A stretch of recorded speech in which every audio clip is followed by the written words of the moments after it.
Growing up in the 2000s, I never really cared for RPGs. I was obsessed with quick, thrilling gameplay, and for most games, I would just skip the cutscenes. But, over the years, I found myself completely drawn into the RPG genre, especially to those hidden classics from the early 2000s. I've been going back and playing the games I missed out on as a kid, and among them is one that stands out in a way I wasn't expecting. This game is so obscure that even today, it's nearly impossible to find information about it. A game that's barely even discussed, let alone remembered, but despite that, it's a game that absolutely deserves more attention. And this game is none other than Atlus's 2004 tactics RPG, Stella Deus.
Before I dive in further, I think there's something important to address. Stella Deus is a victim of those early 2000s dubbing issues, meaning they changed quite a few of the characters' names.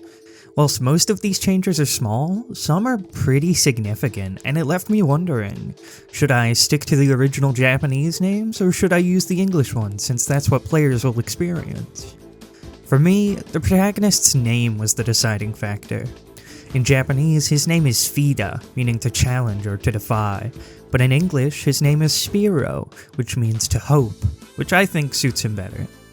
Every protagonist challenges their world in one way or another, but the thing that makes our hero special is his ability to show others hope, and to use that power to overcome the hurdles in front of him. So, for this reason, I'll be using the English names from here on. Stella Deus is a tactical RPG made by Atlus in 2004. The game works in a grid system and is a spiritual successor to the Hoshigami series. It's notable for being the first game to have Sojima Shigenori, the artist known for Persona, Catherine, Metaphor, and others, as lead art director. This instantly gives Stella Deus a huge piece of identity amongst the other games in Atlus's library, especially considering that at the time, the company was synonymous with the gothic styles of Kazuma Kaneko.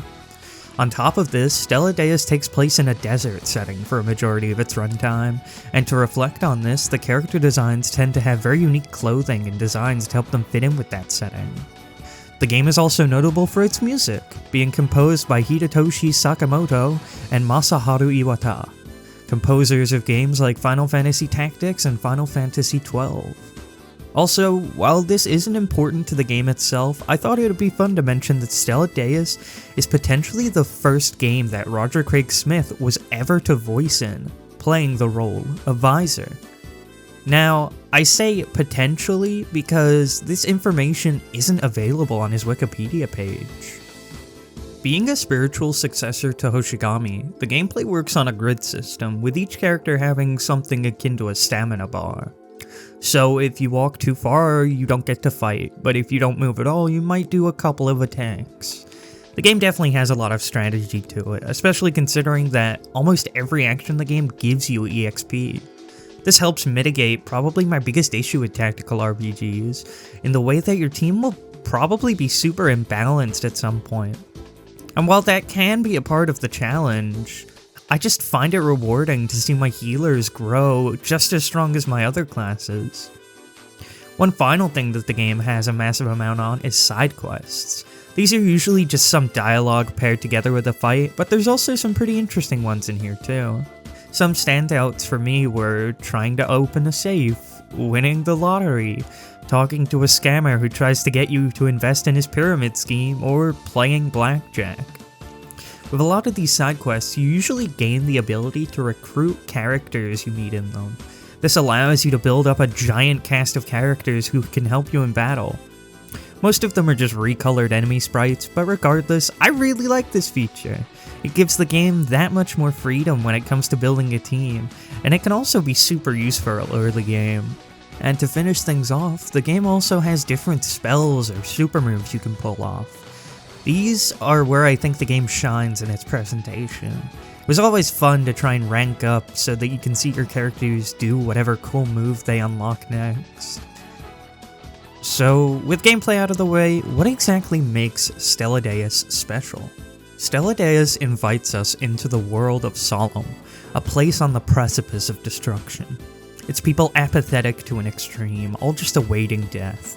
The Aquay region, with its huge stretches of barren wastelands and abandoned structures, serves as the backdrop for the story.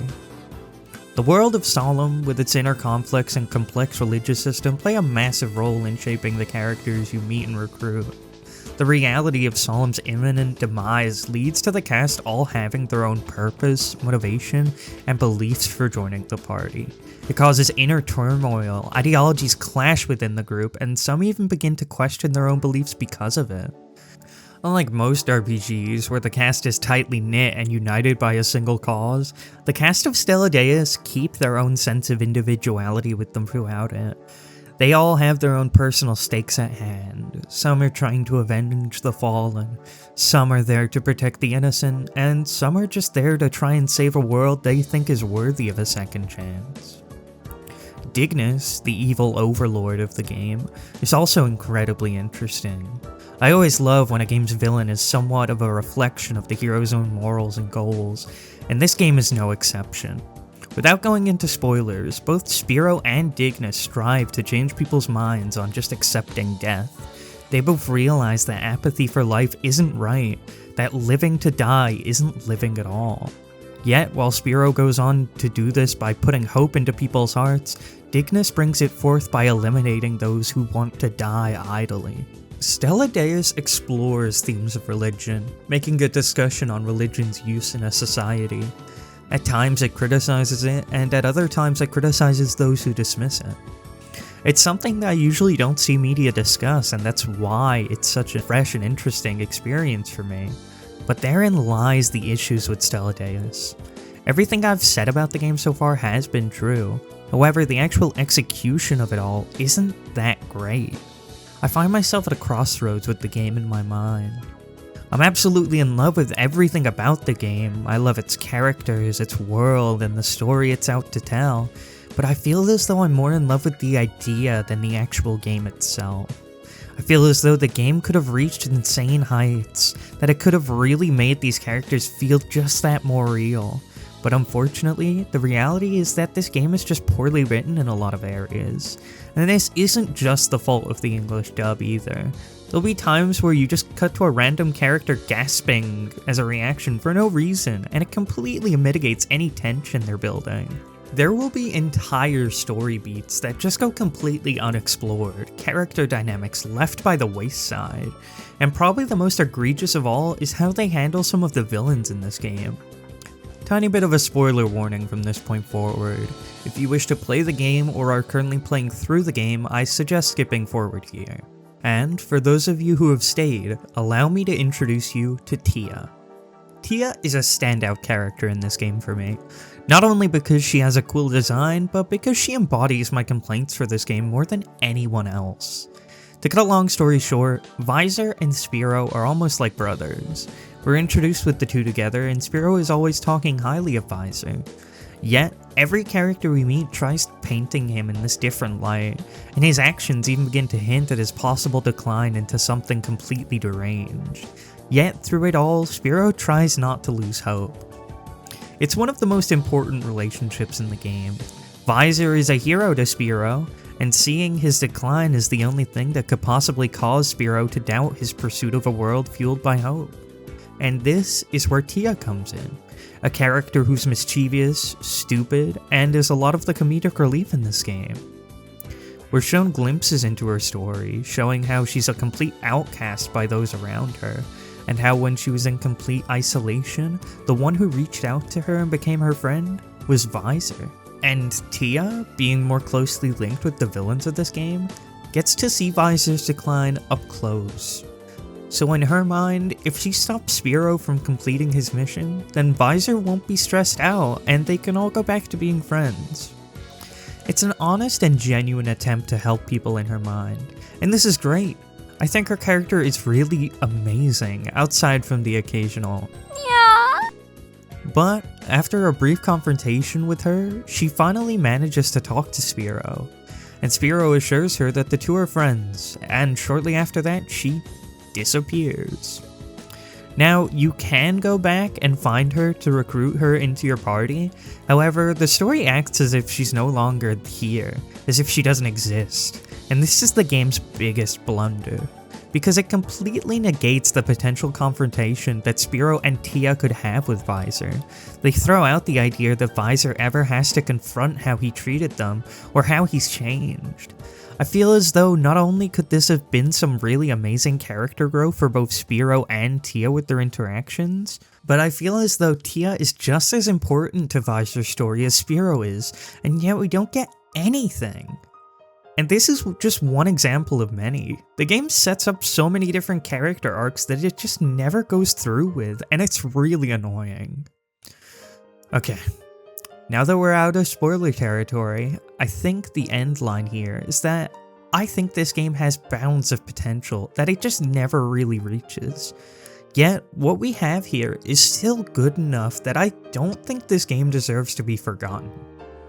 I really hope that someday, on some miracle, that this game gets some sort of remake or potentially the sequel that they kinda hint at during the ending. Actually, speaking of sequels, the game did have 2 sequels as well as a prequel audio drama. However, the games are exclusive to mobile phones in Japan, so they're all but lost media right now.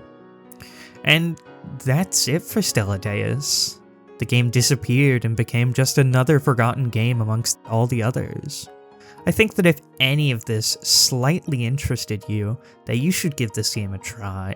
Sure, it has flaws, and I definitely don't think it'll be everyone's cup of tea, but it has heart in the places that matters. It has characters you'll love, it has gameplay that's fun, and its world is filled with endless possibilities. Despite all its flaws, I still love this game. It means a lot to me, and I feel like the best way to communicate that to you is for you to just try it yourself. And with that being said, this is where I'll have to close things out. This video was really difficult for me to write. I feel like videos have been getting a lot harder to make recently, so that's why I'm still so thankful to everyone who's been watching. A huge thank you to Makki for drawing the amazing thumbnail for this video, and a big thank you to you for watching through to the end. I hope you all have a good day, and I'll see you next time.